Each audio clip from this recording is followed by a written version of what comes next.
Hello and welcome everyone. Greetings. And how are you today? Well, today we are going to as we were discussing on construction safety. So today we are going to discuss further more. So let us first see that what is there in construction safety. So as you all know that we listed construction safety in and divided it into 9 different elements. Now we have already completed element 1 and element 2, that is on introduction to construction safety and basic accident prevention, common hazards and control measures. So we took a brief on that, and today we are going to take a brief on a major and one of the most important topic, and that is on building and other construction worker regulation of employment and condition of service Act 1966 and the Central Rule 1998 silent features. So when we are discussing about all these things, so what is the first thing that comes to your mind? Well, the construction industry plays a key role in the economic development of the country. The risk of accident in this industry is high. Now, the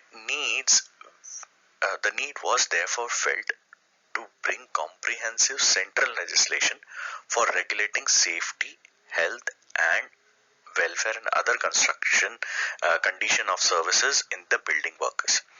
The Government of India enacted the Building and Other Construction Worker Regulation, Employment and Conditions of Service Act 1996 and notified the Central Rule in 1998 and silent features of the statute and briefly discussed. Now we are going to be briefly discussing all these points. So let us discuss some brief points. So let us see what is the first thing that comes to your mind when we talk of any act, any rule, anything that has legal importance. So what comes to it? What is act? What is the difference between act and rule? So there is a lot of confusion. So what I'll do is that I'll brief down or list down all the contents of it as an index for you, so that you can refer that these are the index and what is there.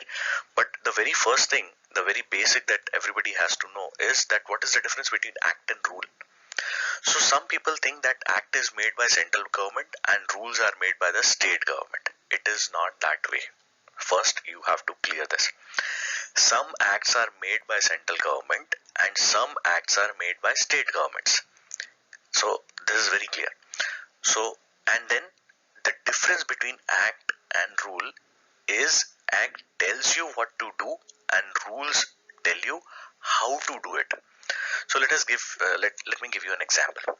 So act tells you that if a person has an injury due to accident in a work field, the report in law language notice of the same accident is to be sent to appropriate authorities. Correct? So act doesn't tell you how to send the report, whether it is to be sent in a post, fax, email, how to send it, right? So act doesn't tell you in what form report is to be sent. Act doesn't tell you which authority report is to be sent. Now all these answers are given in the rules. So first aspect is that you must be clear on this. Now coming to what is subsection, section, clause, rules and subrules. So now if you have read any book, the book is divided in chapters, right? So in the same way, every act is divided in chapters. Every chapter is divided into paragraph, sub-paragraph. These paragraphs in any book are given numbered or title. The law chapter is divided in paragraphs, sub-paragraphs. The law language, paragraphs are called sections.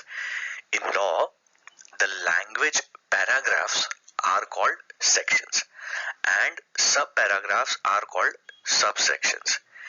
In law, each section or paragraph is numbered and titled. So if subsection is divided, it is known as a clause. In the same way, rules are divided in chapters and divided in paragraphs. These paragraphs are called rules. All the rules are numbered and titled. All the law, let us brief like this. So What is law? So law tells you what to do. This is the first part. So law tells you what to do. Then law is divided in chapters. Correct? Now chapters are divided into paragraphs. These paragraphs are called sections. The sections are numbered and titled. The sections are divided in subsections. If the subsection is further divided, it is called clause. Clause. C-L-A-U-S-E. Clause. Correct? So this is about law. Now coming to rules. So what are rules? So rules tell you how to do it. Then rules are divided in chapters. Chapters are divided in paragraphs, and these paragraphs are called rules. And rules are numbered and titled, and rules are divided in sub rules.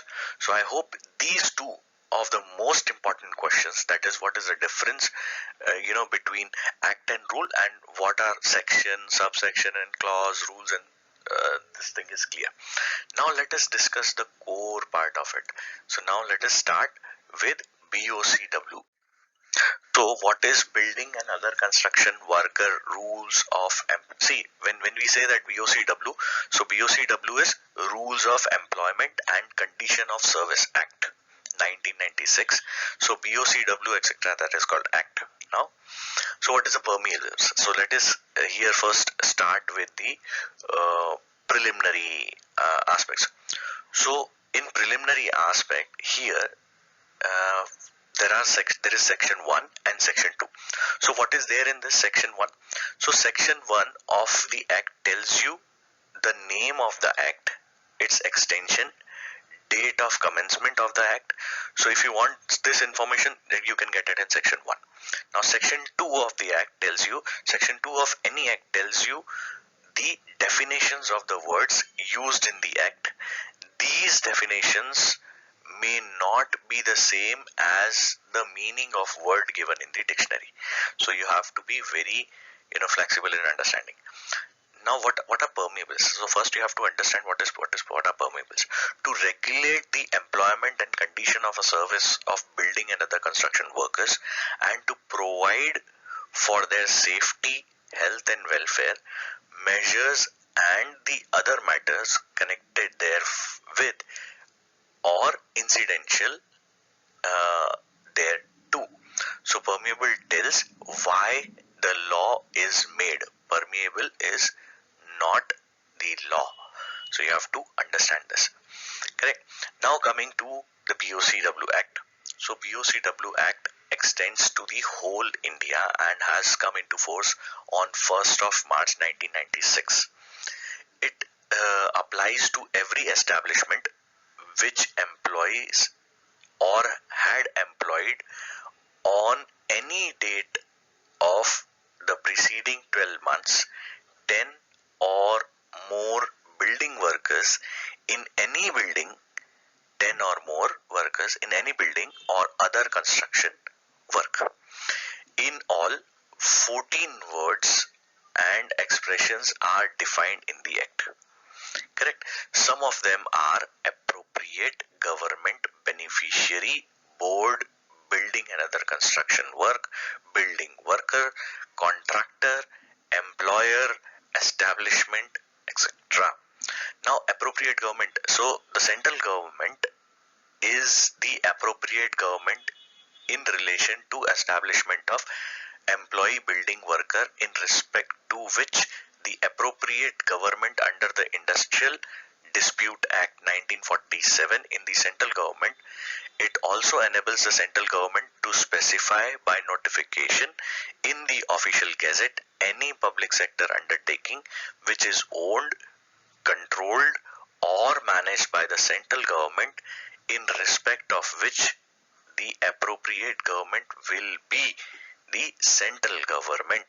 In respect to the remaining establishment, the state government is the appropriate government where building and other construction work. It means the construction, alteration, repair or maintenance or demolition or in relation to first building, street, road, railway, tramways, airfield, irrigation and drainage construction, embankment of navigation work, flood control work, water work, including channel and distribution of water, electric lining, wiring, radio, television, telephone, telegraph, and overseas communications, dam, canals, reservoir, uh, water courses, tunnel, bridges, then aqueducts, pipeline, towers, cooling towers, transmission towers, such as work may be specified in this behalf by the appropriate government by notification. But what it does not include any building or other construction work to which the provision of Factory Act 1948 or Mines Act 1952 is applied. So wherever this thing is applied, that BOCW Act is not applied. So now let us start with the summary of what is there in Chapter 1. So when we are talking about Chapter 1, so there a brief definitions about the employer, who is employer, contractor, establishment, all that is given. And here they have also defined that the building worker is defined in very broad terms and include skilled, semi-skilled or unskilled, manually supervisory, technical or clerical staff in condition which any building or other construction worker, but excluding the person who are employed mainly at the managerial and the administrative capacity, or supervisor drawing wages exceeding 1600 rupees per month. So this is how the BOCW Act defines skilled, semi-skilled and unskilled labors. So these are the only three categories there. Now Chapter 2 is again all the interesting things starts now. So Chapter 2 is about the advisory committee and expert committee, and it also the brief is given in section 3 to 5. So if you want to understand the advisory committee and expert committee, so you need to read this. So basically the central and state government are employed to constitute construction workers advisory committee. Now state building and the other construction worker advisory committee to advise the central and the state government respectively on such matters arising out of administration of act. The central advisory committee may consist of the chairperson and maximum of 17 members comprising of 3 members of parliament, 1 director general and other member of 9 to 13 representing the employees. Now building workers associations of architect and accident insurance institutions similar to the state advisory committee, and it may also constitute to the chairperson of minimum 15 member comprising of 2 members of the state legislation and member of nominated by the central government and the chief inspector, other members ranging from 7 to 14 representing employers, building workers association and architect, engineers, accident insurance institution, etc. So this is what is covered in Chapter 2. Now Chapter 3 is about registration of establishment, that is from section 6 to section 12. Now registration office were appointed and employer of every establishment should be applied, where a period of 60 days for commencement of the construction work for registration is there. Now every employer shall make an application to the registration office for the regulation, the establishment of which act is applicable along with the prescribed fee. The registration office will issue the certificate of registration to the employer to enable him to employ the building worker. So this comes under the registration and employment. That is in Chapter 3. Now Chapter 4 is about registration of building workers and beneficiaries. That comes under the section 11 to 17. So building worker registration beneficiary under the entitled board from its fund. So every building workers who has completed 18 years of age but not completed 60 years of age and who has been engaged in the building and other construction work for not less than 90 days during the prescribed 12 months is eligible for registration as a beneficiary. So the board gives the identity card with the photograph of every beneficiary. The employer should maintain a register giving details of employment and employment of the beneficiaries. When the beneficiaries has not paid his contribution to the continuous period of not less than 1 year, he ceases as a beneficiary. So this comes under the registration of building workers as beneficiaries. Now, chapter 5 talks about chapter 4. This was chapter 4. Now, chapter 5 talks about the Building and Other Construction Worker Welfare Board. Now, it is from section 18 to section 27. So, what is section 18? Section 18 is about constitution of State Welfare Board.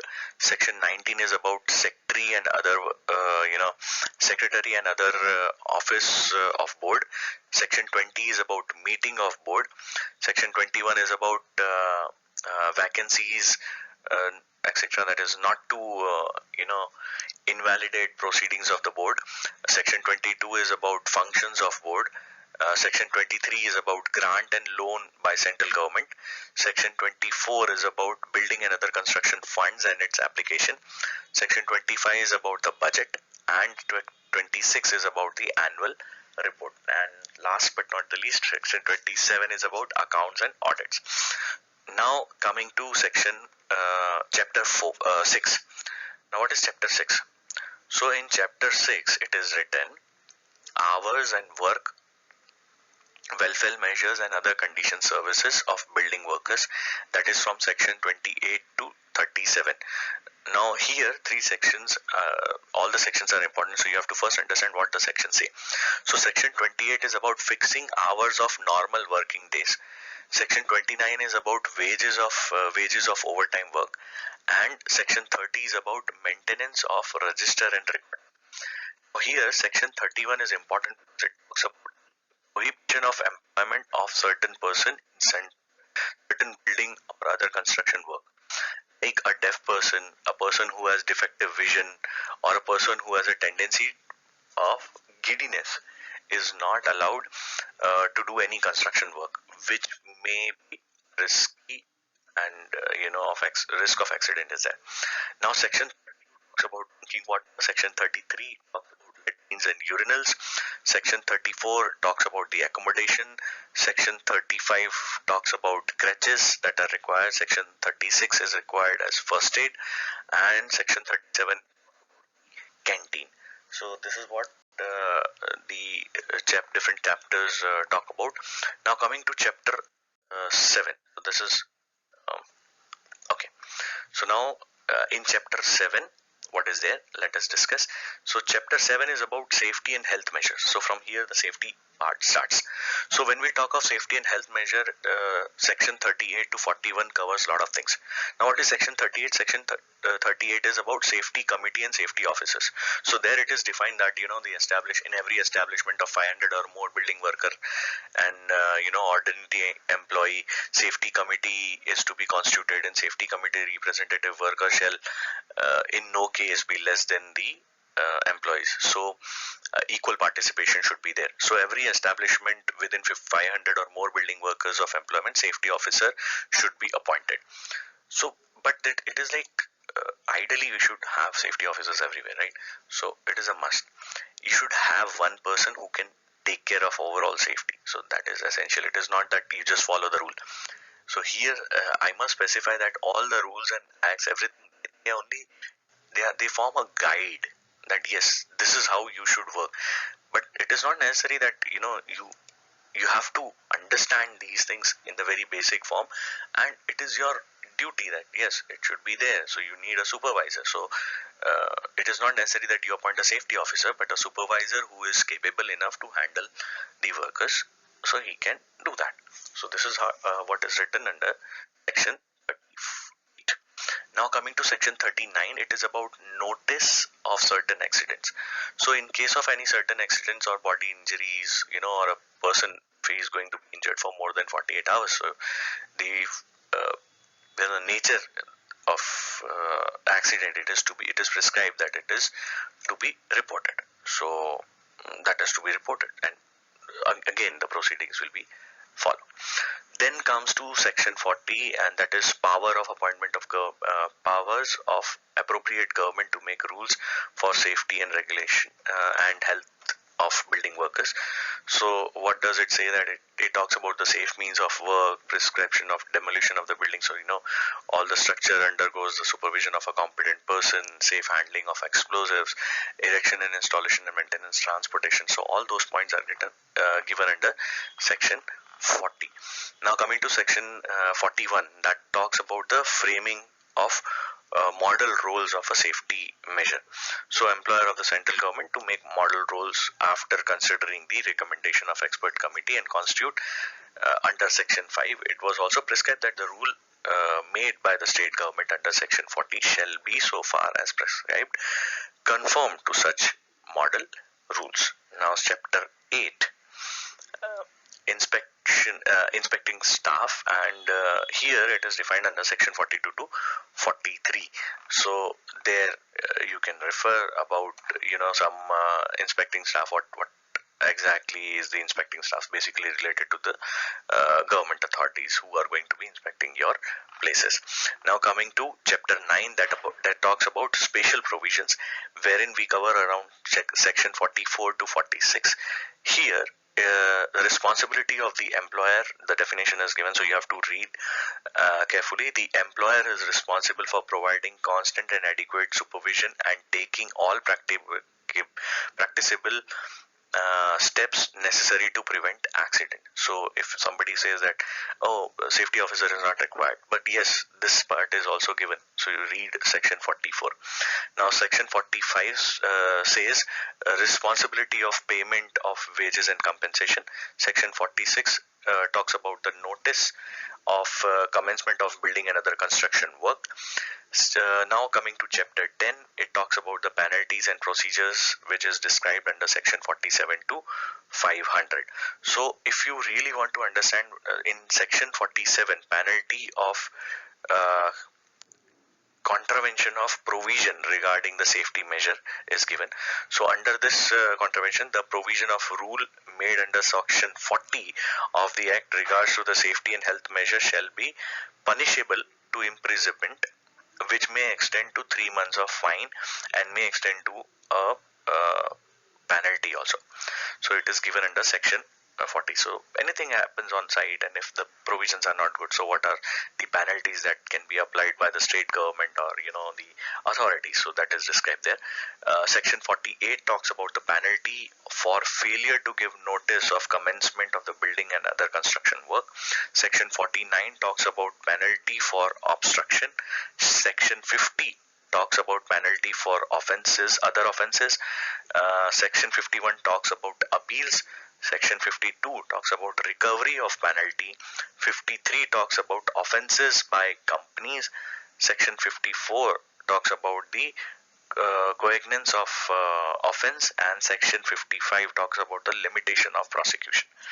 Now section 11 is of miscellaneous things, and up to section 56 to 54, that is about the delegation of powers, returns. Section 58 talks about the application of the Act 8 of 1923 building workers. Now 59 talks about the protection against the taken for good faith. Section 60 talks about power of central government to give direction.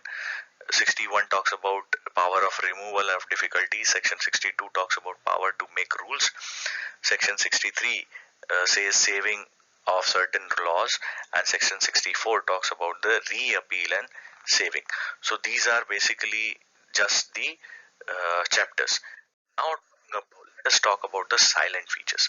So when we talk of silent features, the very first aspect that comes to mind is the preliminary, or why the silent features were established. So in exercise of the power of conferred under section 62 and 40 of the Act, the central government made building and other construction worker central rule in 1998. They came into force with effect in 19th November 1998. So the central rule are applicable, that is, first, every establishment in respect to which the appropriate government under the Industrial Dispute Act 1947 and the central government, and second, the public sector undertaking are as defined under section 617 of the Companies Act 1956. which is owned, controlled, and managed by the central government. So the rule is divided into 5 parts, comprising of 30 chapters and 12 schedules and 26 forms. So if you want to really understand that building and other construction worker rules, so what is the rule? So the rule is divided basically into 30 chapters, 12 schedules, and 26 forms. Now there are the part 3 and part 3, that is comprising of 20 chapters, that is chapter 6 to chapter 25, exclusively dealing with safety and health. So if you really want to refer the rule that how to apply it, so you have to read part 3 comprising of 20 chapters, that is from chapter 6 to chapter 25, exclusively dealing with the safety and health. Now the title of these chapters schedule the forms of rules are listed, correct? So let us quickly and briefly have a look at it. So chapter 1 and chapter 2, first is chapter 1 is about the preliminary, chapter 1 to 4, that is rule from 1 to 4, and rule 1 to 4 is like competent person, lifting appliances, lifting gears, standard safe operating practices. This is written there. Now chapter 2 talks about the responsibility and duties of employer, architect, project engineers, and design building workers. So there rule 5, rule 6, rule 5 talks about duties and responsibility of the employees, and and it constitutes that in rule 6 it talks about the responsibility of architect and project engineers and designers. Then part 2 comes to the Central Advisory Committee, registration of establishment of compromising with 3 chapters. That is chapter 1 is about the Central Advisory Committee. Chapter 4 is about registration of establishment, and chapter 5 is about appeal, copies and orders, payment and fees. So this is what the part 2 is about. Now when we talk of part 3, it talks about the safety and health constitution, consisting of 20 chapters. So when we talk of part 3, it's completely dealing in with, so first you have to understand part 3 consists of 20 chapters. So when we say consists of 20 chapters, so you have to refer from chapter number 6 to 25. So when we talk of chapter number 6, that comes under, so there different rules are given. So starting from rule 34, that is excessive noise and vibration, it has rule number 35, that is on fire protection. Rule number 36 is about emergency action plan. 37 is about fencing and motors. Then 38 is about excessive weights. Now here, how excessive weight means how much weight a person can lift. So if you really want to see that how much weight an adult male, woman, 55 kgs, 30 kgs, so that is defined there. Now rule number 39 is about safety policy. So you have to first understand how to write a safety policy. That is written in rule number 39 of safety policy. Rule number 40 is about dangerous and harmful environment. 41 is about overhead protection. 42 is about slip, trip, cutting down, falling hazard. And then comes 43, and that is about dust, gas and fumes. 44 is about corrosion substances. 45 is about eye protection. 46 is about head protection and protective apparels. 47 is about electrical hazard. 48 is about vehicular traffic. 49 is about stability of structure. 50 is about elimination of passages. 51 is about stacking of material. Then comes rule 52, that is about disposal of debris. Then 53 is about numbering and marking of floors. 54 is about use of safety helmet and shoes. So there are all these safety rules that are there, and they are been very clearly defined. So apart from the above said discussions that we had, like we discussed, that all these things are also classified under. Now if you move forward, so chapter 7 talks about lifting appliances and gears. Then railway and ramp is in 8th. 9th chapter talks about work of adjacent adjustment of water, 10th is about transportation. So that this is all in index, so you can refer them clearly. So all the chapters are in details, and every schedule, and then specific forms are also defined. So I hope I would not be able to cover entire thing in this video, but yes, these were the few features, few tips, few points that are there in the that comes under the silent features of the POCW Act.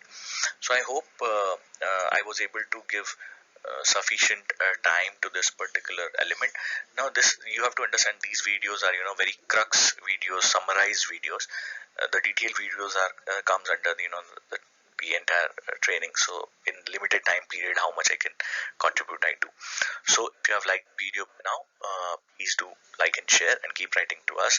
We'll be contributing more soon, and be connected with us. Do not forget to hit the bell icon and subscribe to us. Thank you very much, friends.